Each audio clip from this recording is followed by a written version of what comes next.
So governments lie. It's true. It happens. It's unfortunate, but it's very much a fact of life. There's a number of reasons behind those lies, I guess.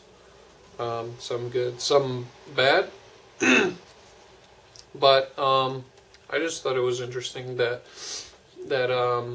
we know this as a fact, yet we all consider history books and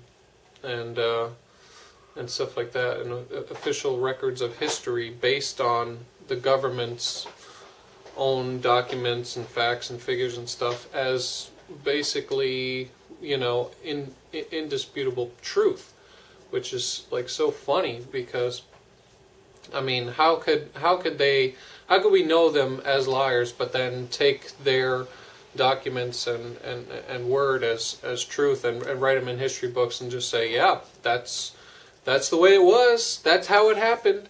And they say that, history is written by the winners and stuff like that.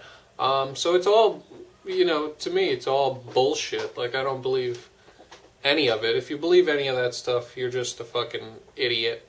And on top of that, I just saw this thing on Democracy Now! By this whistleblower from the NSA, basically saying that our government, starting in like 2001 or whatever, after 9/11, just basically started this like massive surveillance program. So you should know that basically the government has a copy of every single email you've ever sent, every single text message you've ever sent, every single phone call, probably in audio form, and probably a transcript, and any kind of communication you could think of, instant messaging, and if you use AIM or whatever fucking thing you use to message somebody else, they have a record of that because it was sent on the internet, and they just have, they got a fucking spigot, they got a fucking spout of the internet that they just get, and they just collect everything. Yeah, and they lied about doing that. That's pretty funny, right? So anyways, that happened.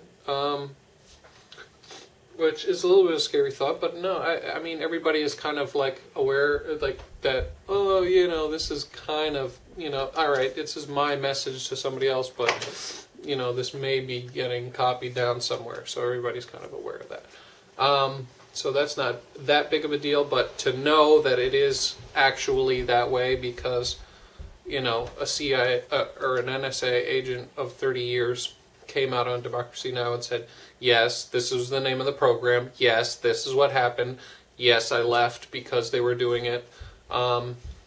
It's just a vindication of what we all thought. So it's a little I don't know what to think about it, but it's a little unsettling.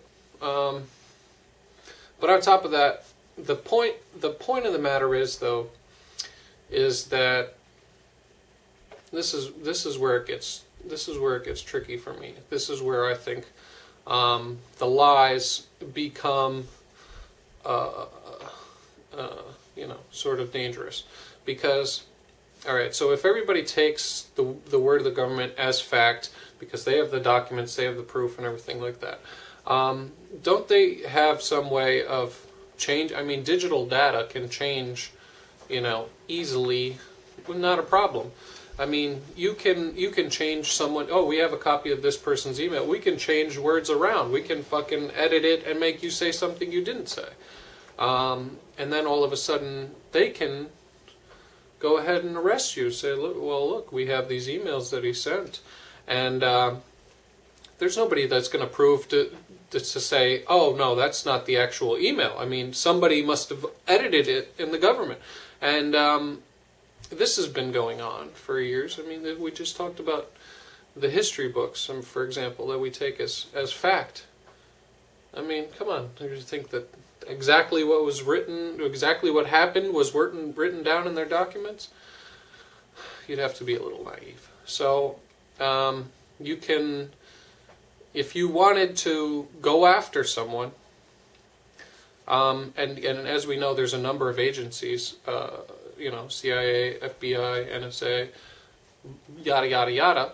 Even if there are good people there that just want to, you know, do their job and go after terrorists and stuff like that, one agency can easily make up stuff, give it to another agency that wants to do the right thing, wants to do a good job, and go after someone that they believe because they have the documentation and yada, yada, yada.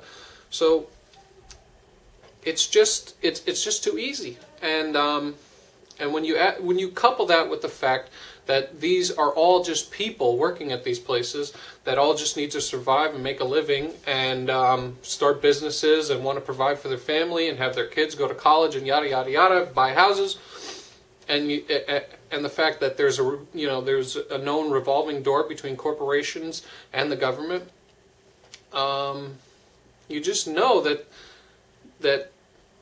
I mean, I've always said it, we just live in the most corrupt time in the history of the world. And our government is like, you know, a victim of it. I don't think is a willing participant. I think it's a total victim. I mean, I think, you know, President Obama's demeanor and everything after he became president totally changed when he realized that, you know, the level of bullshit that he was dealing with that he can't do anything about, literally. I mean, he realized that I have no power here. I can't do anything. The level of bullshit that I have to, you know, put up with.